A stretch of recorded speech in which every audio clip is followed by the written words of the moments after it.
شهر رمضان الذي أنزل فيه القرآن هدى للناس وبينات من الهدى والفرقان. رمضان مبارك. بسم الله الرحمن الرحيم. السلام عليكم ورحمة الله وبركاته.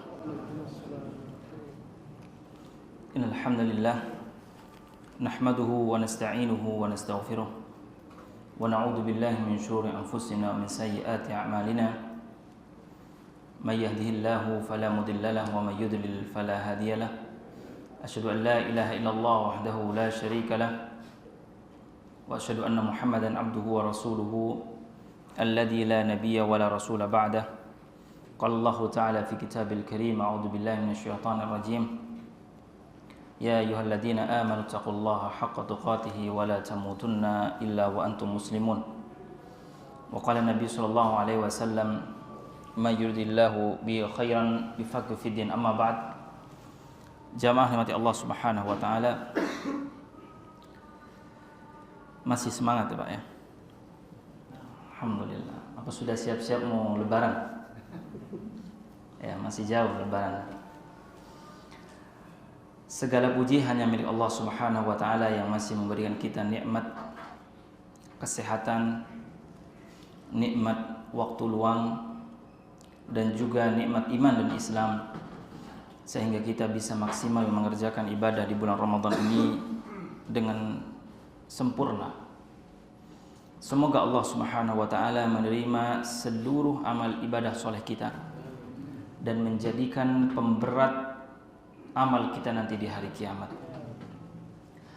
Salawat serta salam mudah-mudahan selalu tercurahkan kepada Nabi kita Muhammad sallallahu alaihi wasallam, suri tauladan, contoh, panutan, dan juga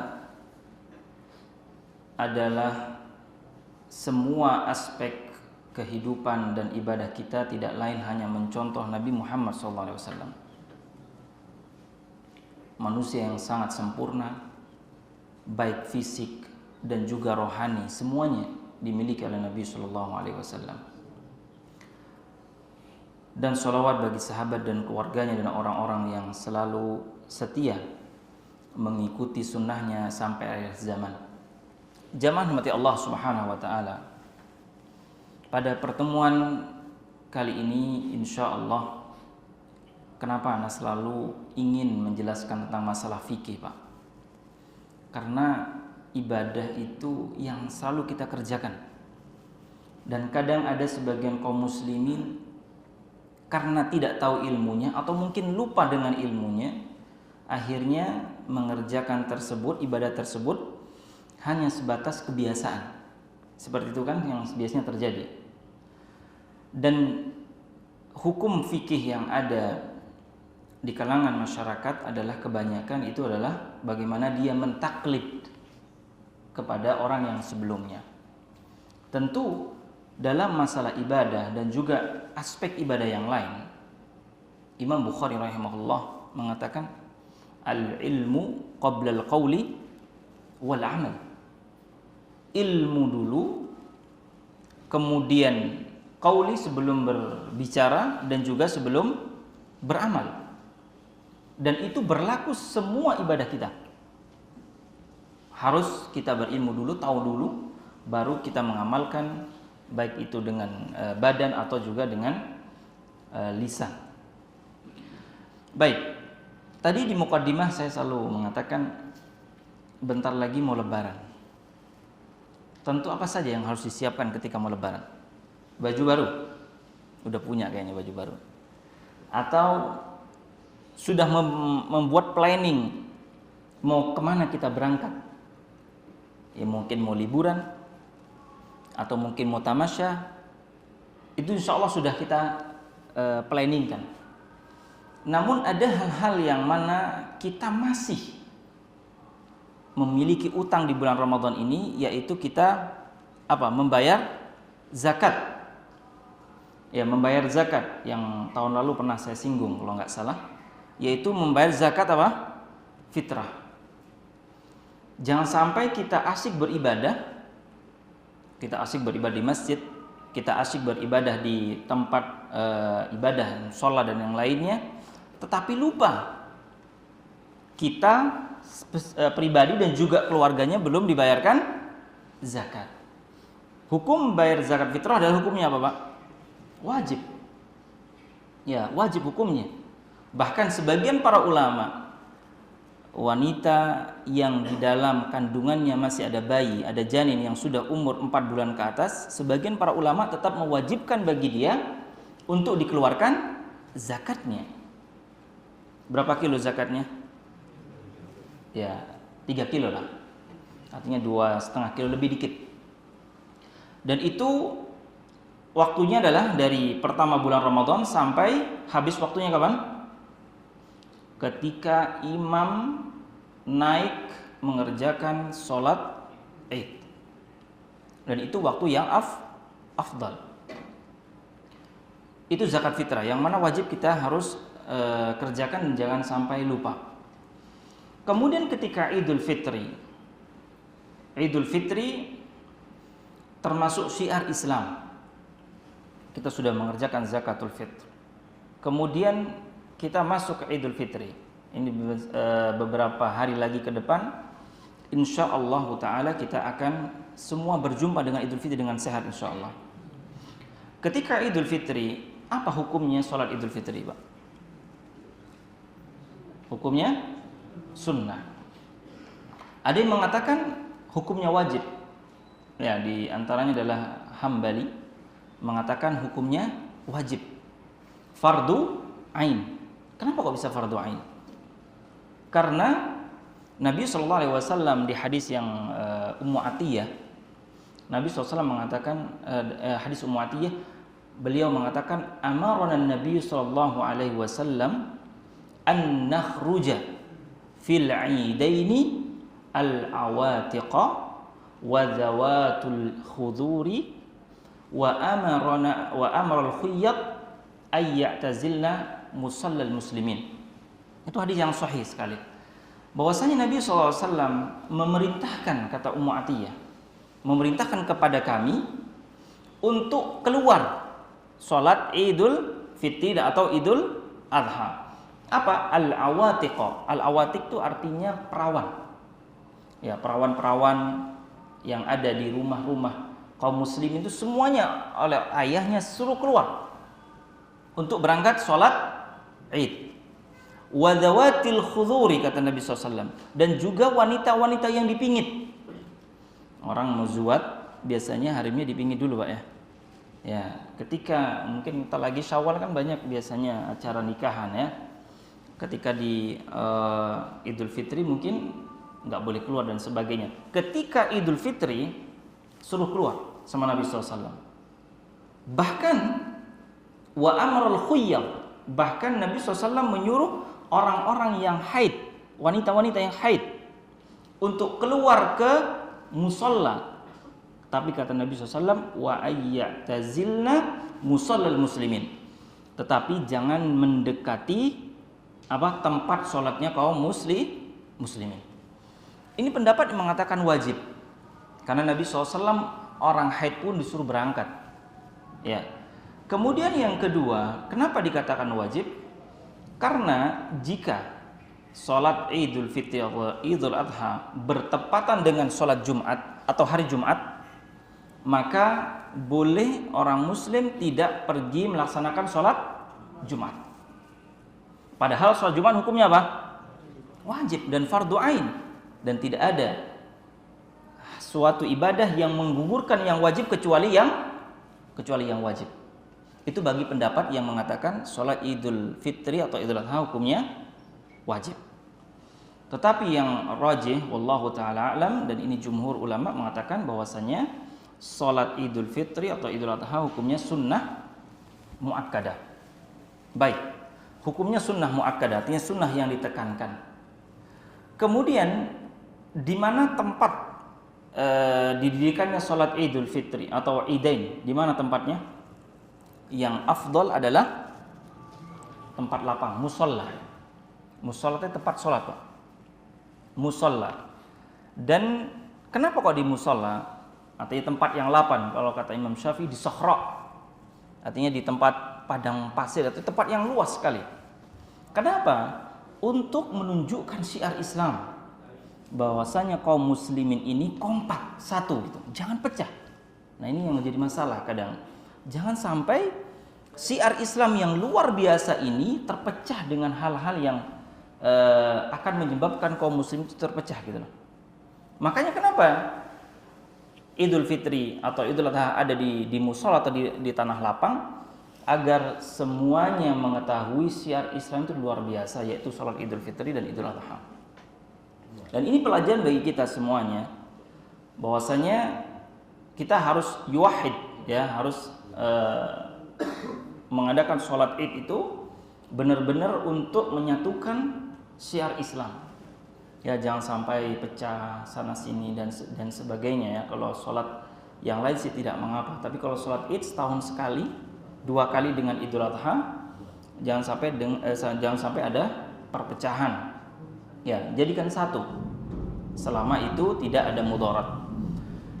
Kemudian yang berikutnya, ketika kita hendak pergi sholat Id, maka ada sunnah-sunnah yang harus kita kerjakan. Yang pertama adalah mandi. Ya, ketika kita berangkat sholat Id, disunnahnya untuk mandi semuanya, hatta yang haid mandi. Begitu Nabi SAW dan Ibnu Umar. Ibnu Umar adalah sahabat yang sangat setia untuk mengikuti sunnah Nabi SAW. Bahkan Ibnu Umar ini, Nabi SAW duduk dalam safar sekalipun, Ibnu Umar mencari tempat duduk di mana dulu Nabi SAW duduk. Karena saking setianya Ibnu Umar terhadap ajaran Nabi. Dan Ibnu Umar setiap Id itu selalu mandi sebelum berangkat sholat Id. Ya. Dan itu adalah termasuk sunnah para sahabat dan yang lain. Dan Nabi SAW juga sama. Ketika Nabi SAW keluar dari i'tikafnya, kemudian Nabi SAW mandi terlebih dahulu, setelah itu berangkat untuk mengerjakan sholat Id.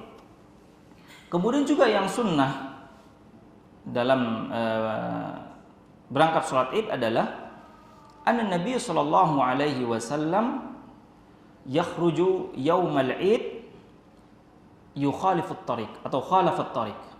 Bahwasanya Nabi sallallahu alaihi wasallam ketika pergi sholat Id, berangkat dan pulangnya itu beda jalan, jalurnya beda. Mungkin kalau di sini kemana biasanya kalau di sini sholat Idnya? Ke mana? Ke Al-Irsad ya seandainya. Mungkin berangkat lewat ke Hamansur, pulangnya lewat mana? Nyamplungan ya? Ya nyamplungan, kalau nggak jauh. Kejauhan, Pak. Ya, intinya bahwasanya berjalannya untuk mengerjakan sholat Id adalah tadi berangkatnya dan pulangnya berbeda. Ya. Kemudian juga sunnah hukumnya ketika berangkat sholat Id, baik Idul Fitri dan Idul Adha, adalah sunnahnya berjalan kaki. Setahun 2 kali masa nggak bisa jalan? Ya, berjalan kaki. Dalam hadis yang Sahih Imam Bukhari mengatakan, kana Nabi sallallahu alaihi wasallam fi yaumil Id masyian. Ya, masyian. Bahwasanya Nabi SAW ketika berangkat sholat Id dan para sahabat rumahnya agak jauh, berjalan kaki, pulang dan pergi. Dan ini adalah menunjukkan bahwasanya agar terlihat syiar Islam itu benar-benar nampak gitu loh. Semuanya. Bahkan anak kecil pun disuruh berangkat ke masjid. Ibnu Abbas radhiyallahu taala anhu ketika itu masih kecil. Apa kata Ibnu Abbas? Kalau seandainya Nabi SAW tidak menganjurkan anak kecil untuk berangkat sholat Id, saya tidak mau berangkat, katanya. Tapi kan anak kecil disuruh berangkat. Tapi anak kecil yang nggak mengganggu sholat, Pak ya. Pertanyaannya, kapan anak kecil tersebut boleh dibawa ke masjid? Ini masalah lain. Kapan anak kecil boleh dibawa ke masjid? Ketika umurnya sudah tamyiz. Tamyiz itu sekitar umur berapa? Ya 7-8 tahun lah. Artinya tamyiz itu ketika dibilang diam. Jangan kemana-mana.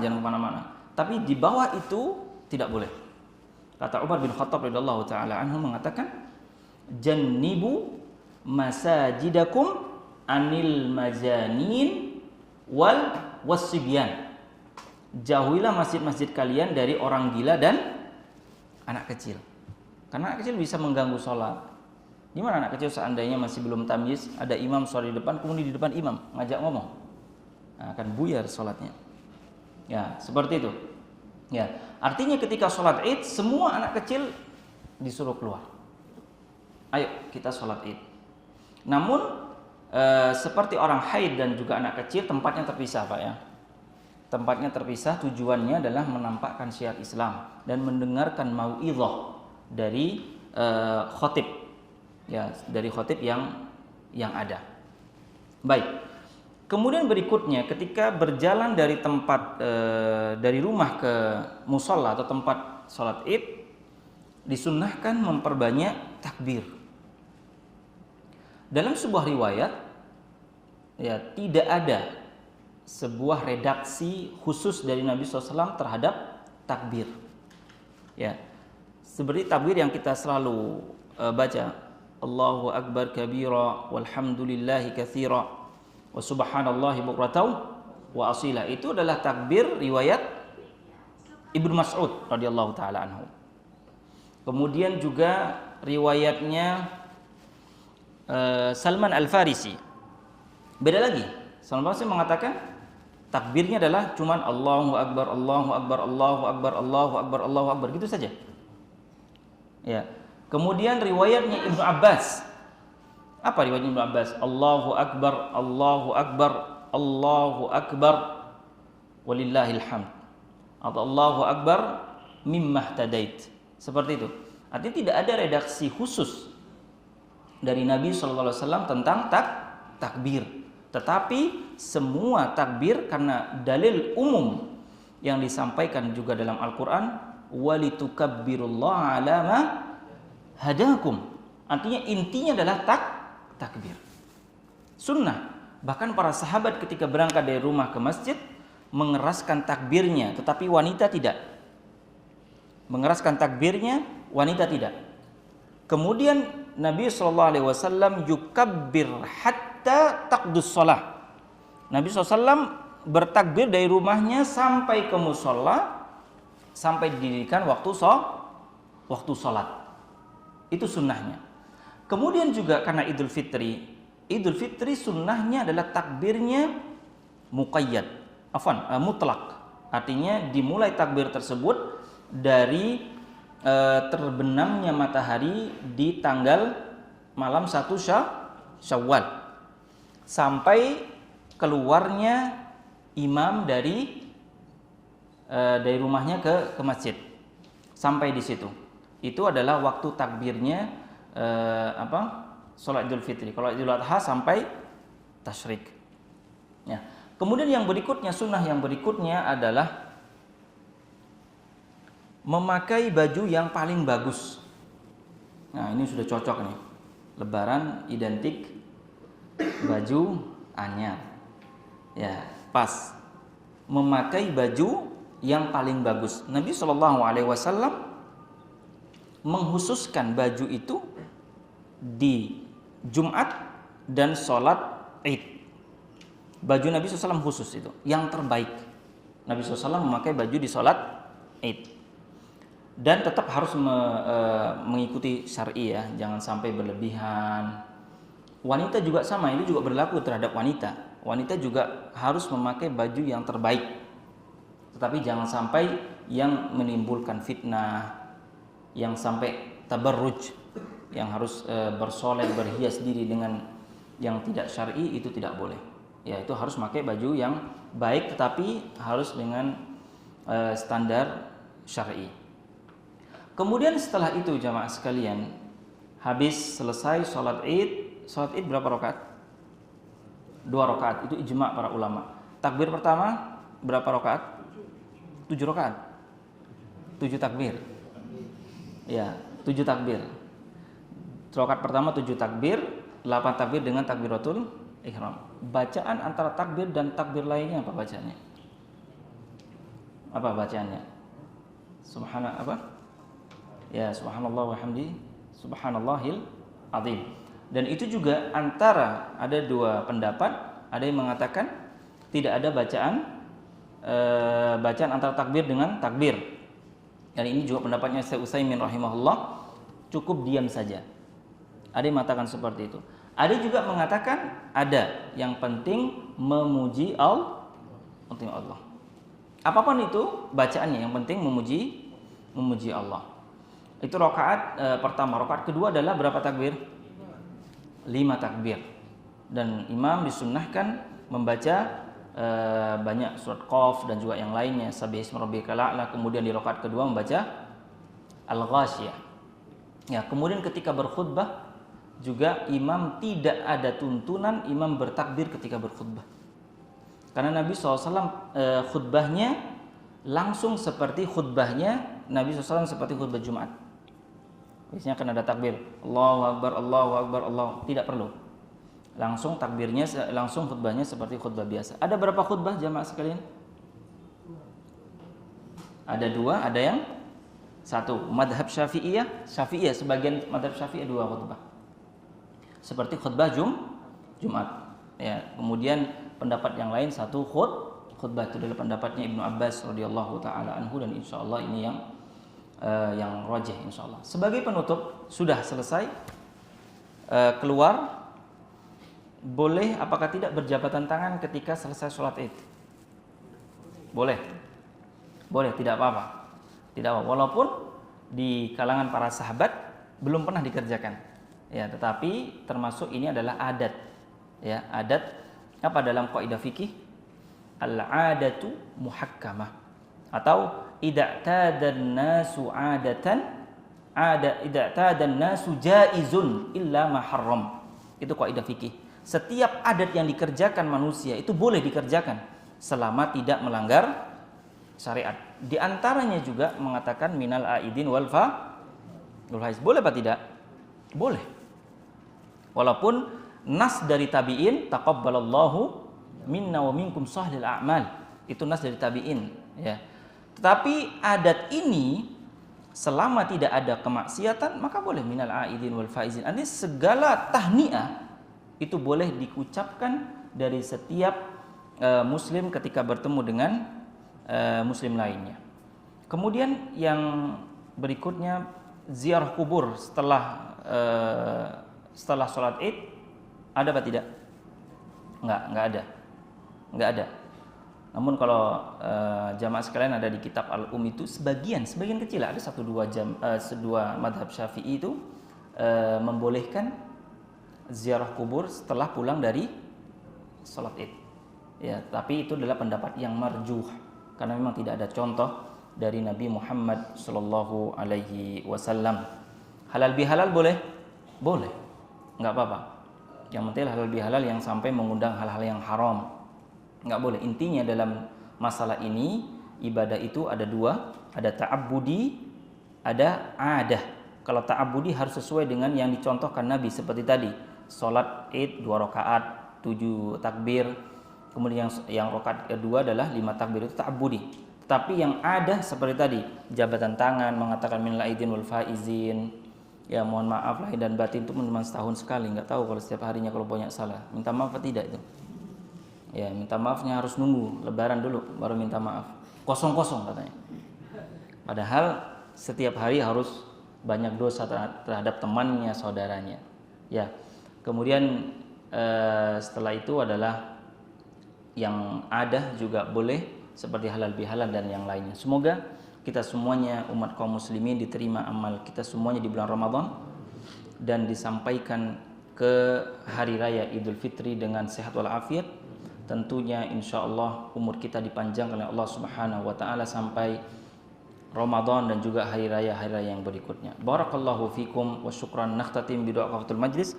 Subhanakallahumma bihamdika asyhadu an la ilaha illa anta astaghfiruka wa atubu ilaik. Assalamualaikum warahmatullahi wabarakatuh.